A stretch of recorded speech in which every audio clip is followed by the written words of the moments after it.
We're sailing in what Admiral Nelson called the finest natural harbor in the Mediterranean. It's over 3 miles long, offers total protection against winds from all directions, and can even be entered in storm force conditions. Come and explore it with us.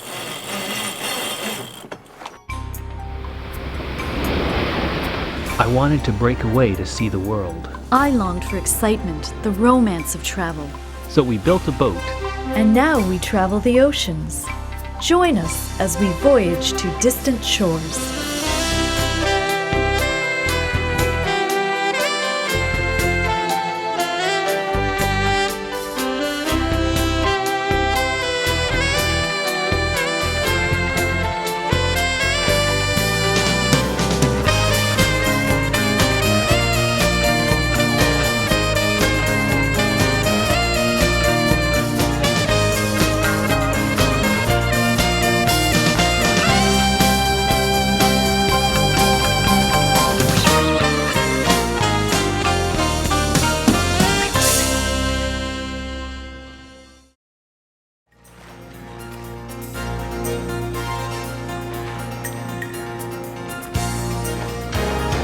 We're in the harbor of Mahon on the island of Menorca.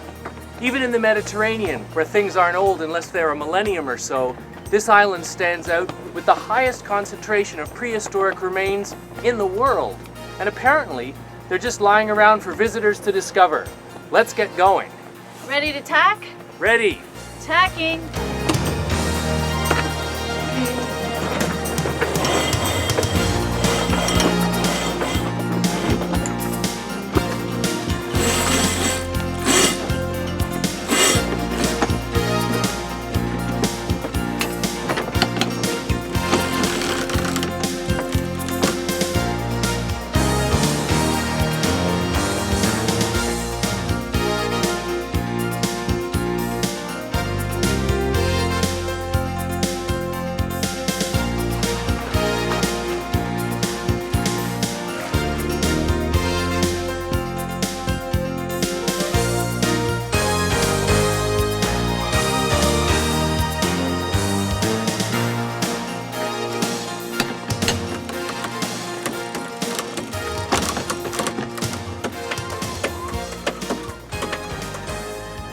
Menorca is the most eastern of the 4 Balearic Islands of Spain.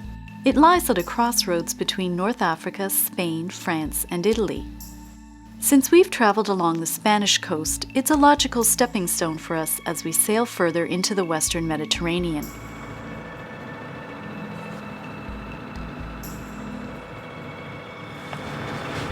We're just coming up the channel towards the city of Mahon to find a spot at the marina or one of the closer anchorages. The port of Mahon is a 3-mile sail from the harbor entrance, and just as we arrive, a rain shower catches us. Looks like a soggy start to our visit. What a lovely day. I've seen better. Yeah, let's I've get in seen and go better to a cafe. days. Yeah, cafe, hot shower. Yuck. This is the Mediterranean in winter.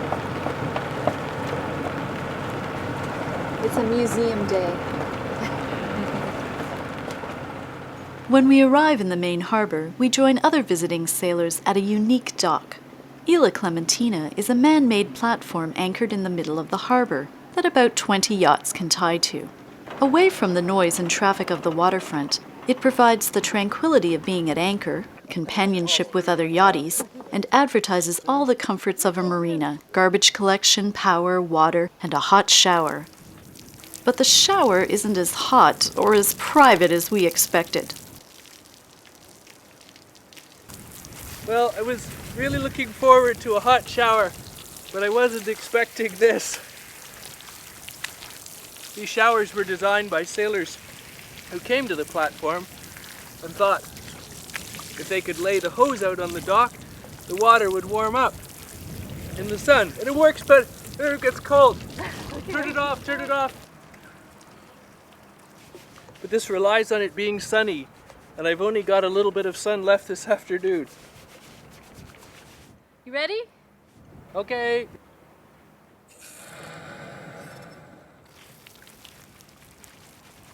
I don't know about this. Showering with the whole town watching?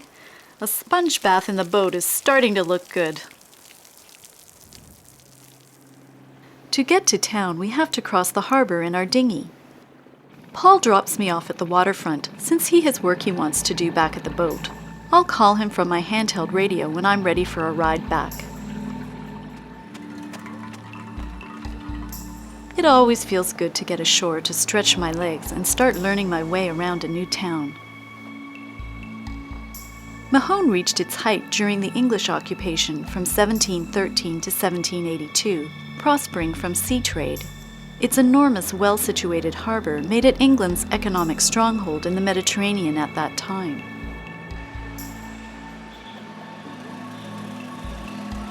Mahon was also occupied by the French for a brief period, but at the beginning of the 19th century, rule was restored to Spain. For Paul and me, the port of Mahon will become home for the next little while.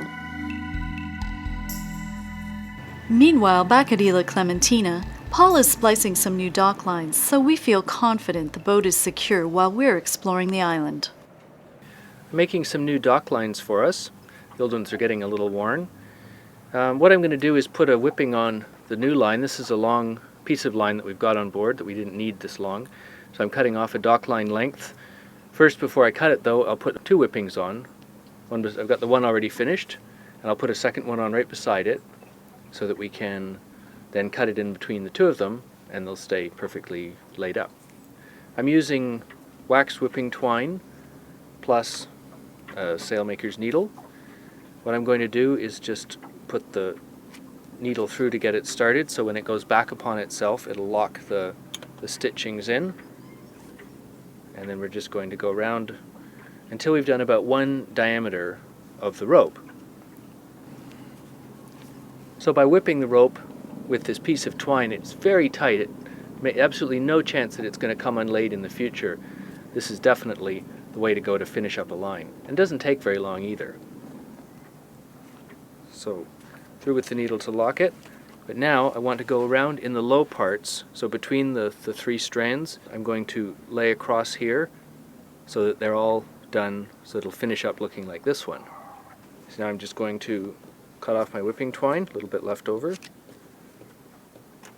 Now the rope is ready to be cut in the middle between the two. So the two ends have been whipped, and while they're still nice and neat, I'll take them down and just burn them. In case they ever end up being used with blocks, then this way that they're still the same size diameter as the rope, so they'll go through. In fact, you can see it's actually smaller than the diameter of the rope because I've tightened it on. It'll never come undone. That they may survive. One of the things that Paul and I love about traveling is that you meet so many great people from all around the world. On this little floating platform of Isla Clementina, there are sailors from Holland, Colombia, Austria, Germany, France, Italy, Wales, England, and now Canada. And the wife says, "But darling, it is Paris and it is springtime." We all love to tell stories, and tonight there is yet another international dock party, where we eat, drink, exchange useful and sometimes not so useful information, and of course solve the world's problems. When I go to Holland, and there is that young girl who said, "There's so many things we can talk about." We're impressed with how well all our European friends get along, considering the differences in language and culture. I'm Sheryl. The formation of the European Union is an amazing accomplishment in our eyes. Some jokes are worth retelling. Yes, some jokes are definitely worth retelling. Just for the expression. And he says to his wife, "Oh, my dear, in the garden is a man and a woman and they're making love." Europeans love to tease each other and spend hours telling jokes about each other's national stereotypes. We actually feel accepted when they start making Canadian jokes. "But monsieur, the woman is dead." "Dead?" said the man. "She's not dead, she's English."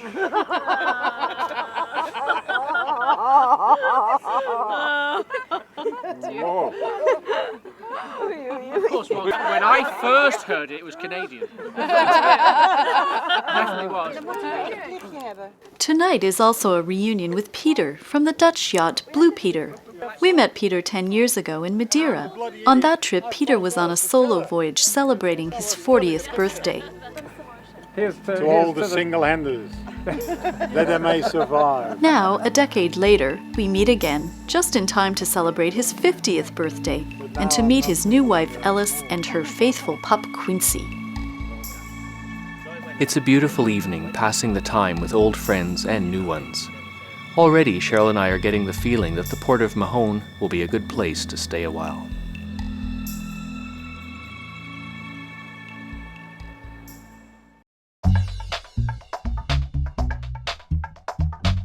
Are you interested in the cruising lifestyle? Are you planning to sail away on a cruising adventure? Or researching cruising areas and destinations? Distant Shores is a television series about the cruising life, with lots of tips for sailors planning to sail away. This is Oswego, New York. We are entering the Erie Canal system, and this will take us all the way from Lake Ontario to the Hudson River, which gets us to New York City. Plus destination information to help you make your cruising plans. I can stand on the bottom. We've been filming Distant Shores for nearly 15 years and know the fun and challenges of the cruising life. We've made Distant Shores with you in mind. We include plenty of cruising tips in this travel series, as well as lifestyle segments and hints for sailors heading to exotic destinations. Encouragement for you and your crew to get out cruising. Destinations include the Intracoastal Waterway, the Bahamas, Caribbean, the Mediterranean, Scandinavia, transatlantic passage making, the French canals, and more.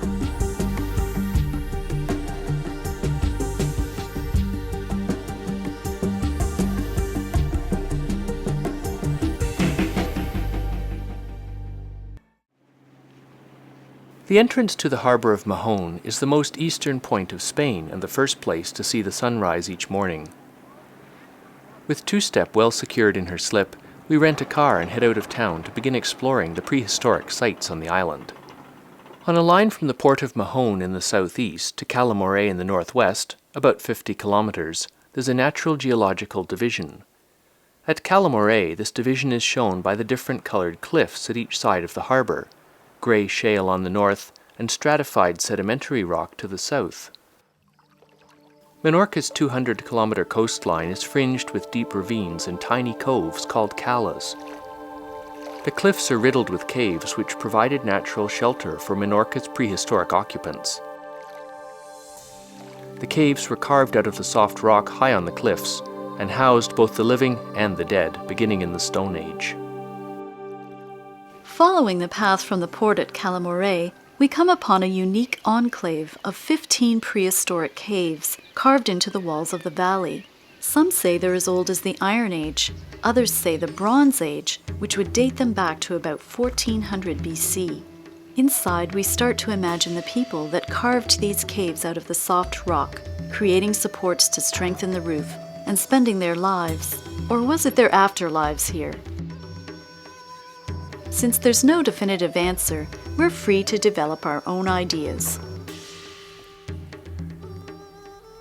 The experts have theories about whether this place was a village or tombs. They're not really sure. The great thing is, once they've studied it, they've just left it all open for us to take a look around and just wander in wherever we want.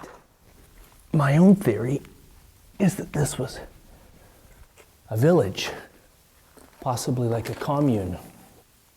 Then maybe later, 1,000 years or so, when the Romans took over, it was turned into tombs then.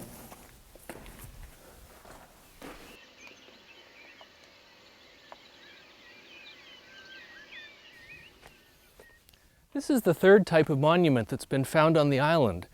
The Spanish call it a naveta, meaning a small boat. The fact is, it's one of the least understood. Although it looks like an upturned boat, nobody really knows what it is. It even has what looks like a transom or a stern of the boat on the back. Let's take a look inside.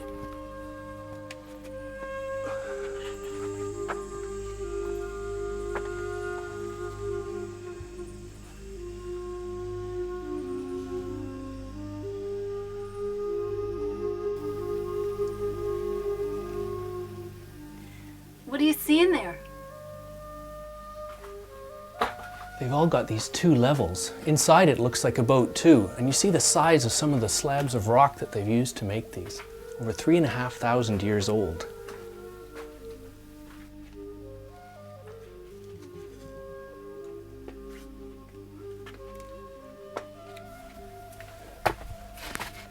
Doesn't make any sense for living. It's just too cramped. Must have been used as a tomb or some kind of a religious monument.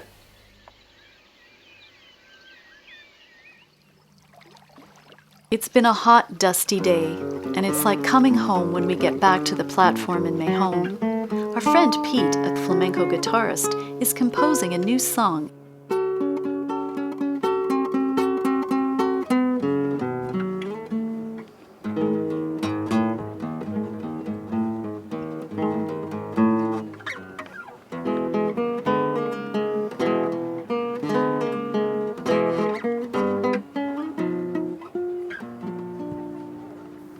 What was that, Pete? That was Isla Clementina. How did you get inspired to write it? Just by the beauty of Mahon. Arriving here with this wonderful scenery, lots of activity, lots of wonderful people, and the weather just came together very quickly.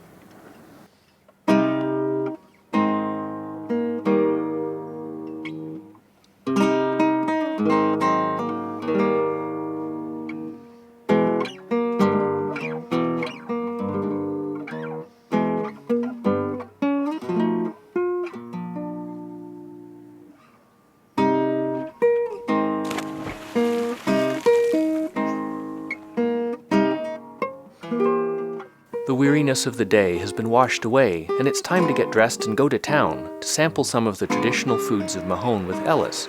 And of course, we can't forget Quincy.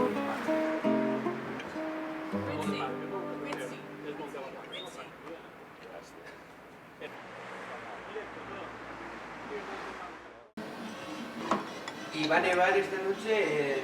Pero es comida normal. Oh, sí, sí. Because he makes it special for me. When I come in, it's Café de Elizabeth. So You know the people here, that's the thing. You get Yes. to come in and you get to know everybody. Yes. It's a nice cafe. No, más. ¿Más? A ver. How's the tuna? Oh, I've never tasted tuna like this before. These red peppers are roasted, so there's just this nice caramelized flavor. And a special sauce. It's wonderful. I'm gonna try and get this recipe. I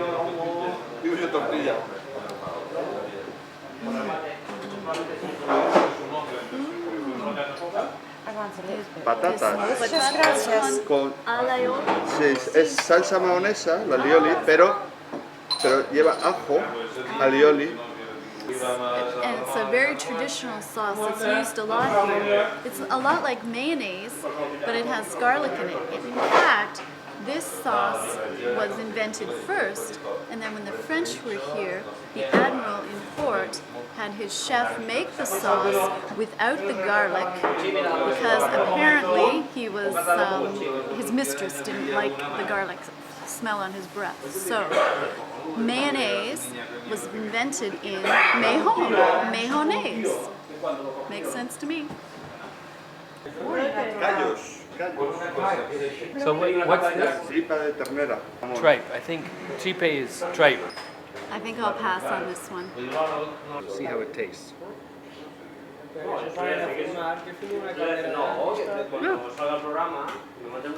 Tastes very nice. You like callos? No, I don't like it. It is food for a dog. My dog eats it. I don't like it. If you don't know what's in it, it tastes great. But even if you know what's in it, it still tastes good. What's that? What's that? Ensalada? Sí.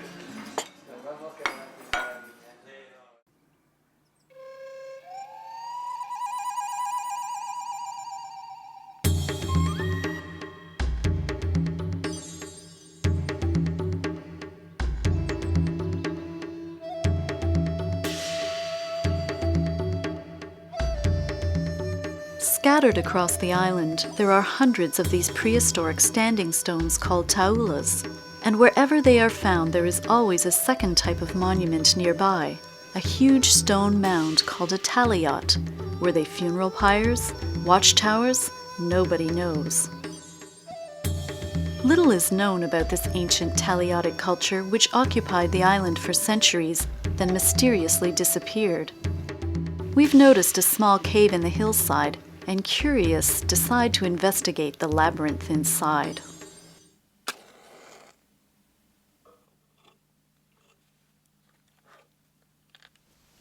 Wow, this is just incredible. This could be anywhere up to 6,000 years old. Just trying to crawl around here and get kind of a feeling of the people that were here. Nobody really knows who they were. They call them the taliotic culture because they built these taliots in these caves.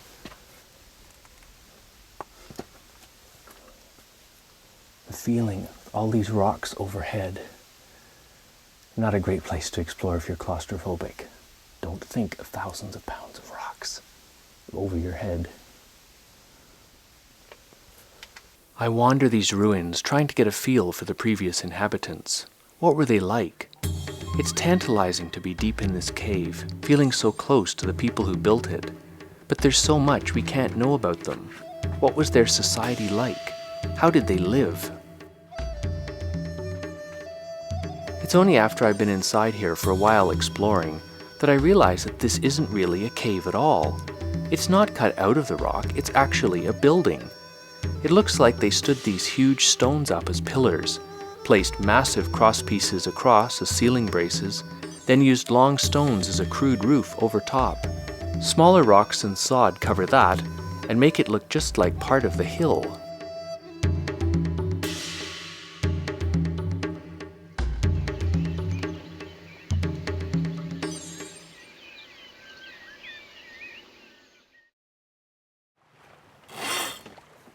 It's the end of the season in this part of the Med, and some of our friends are taking their last sail, then closing up their boats for a few months while they fly home to work or spend time with family. They're missing the dinner. This crew has decided to end the season with a bang.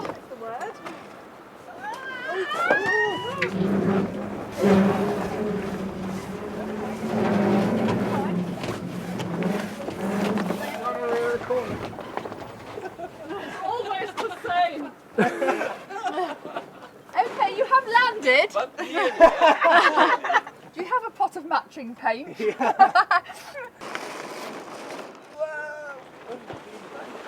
Right. Food. Back to dinner. When you're finished, bring a plate. Yeah, There's okay. spaghetti. There's nothing left. We've eaten it. Garlic croutons. We're not happy you're See, leaving, but Lavis. we're happy so that we can have an excuse for a party. Wat hebben we Yeah, we've had barbecues, we've had great. birthday parties, You like that, eh? we've had leaving parties, we'll have to have coming back parties. Vagebond. When we Wow. go back to England, what are you going to miss the most about Isla Clementina? Naked women having showers first thing in the morning. Yes, just the life. This, yeah, Protected harbour, yeah. a nice Safe, community. you know, Yeah. wherever you look, We have the best view in the whole harbour, I think. wherever you look, 360 degrees. Just like Admiral Nelson, Paul and I have decided that the port of Mahon is the most secure harbour in the Mediterranean and a good place to spend the winter. We have writing projects to complete, and there are lots of maintenance jobs to be done to the boat. Sometimes a place just captures your heart, and even though a fair wind is blowing, you know you're just going to stay a while.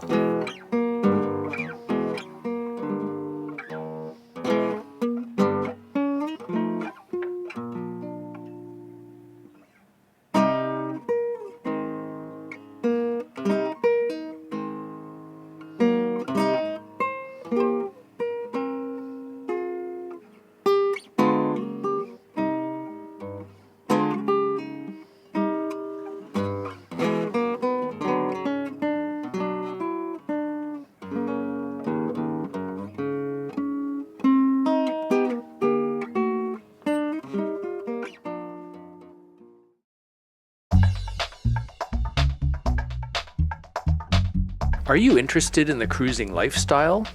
Are you planning to sail away on a cruising adventure? Or researching cruising areas and destinations? Distant Shores is a television series about the cruising life, with lots of tips for sailors planning to sail away. This is Oswego, New York. We are entering the Erie Canal system, and this will take us all the way from Lake Ontario to the Hudson River, which gets us to New York City. Plus destination information to help you make your cruising plans. Yeah, I can stand on the bottom. We've been filming Distant Shores for nearly 15 years and know the fun and challenges of the cruising life.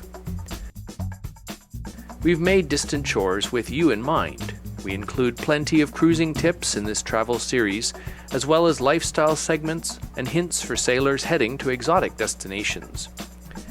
Encouragement for you and your crew to get out cruising.